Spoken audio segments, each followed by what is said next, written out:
Now at 6, tens of thousands of people in the Bay Area at risk of losing food benefits, even as courts rule it's unlawful. And I want her to be remembered for how she lived.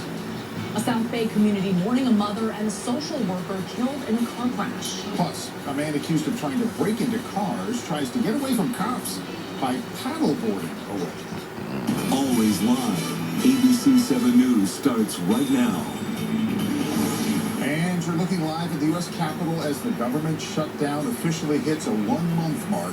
Hundreds of thousands of federal employees are going without pay.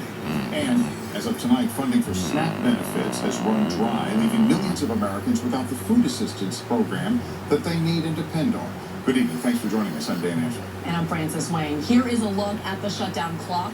Again, it is showing now we are coming up on day 31, and still no signs that lawmakers are even close to reaching an agreement in order to fund the government. Today, a federal judge in Rhode Island ruled the Trump administration must use emergency funding to keep the food assistance program afloat.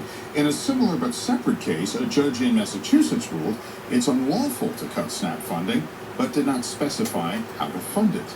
Now, the Trump administration argues that emergency funds can only protect SNAP through an act of Congress.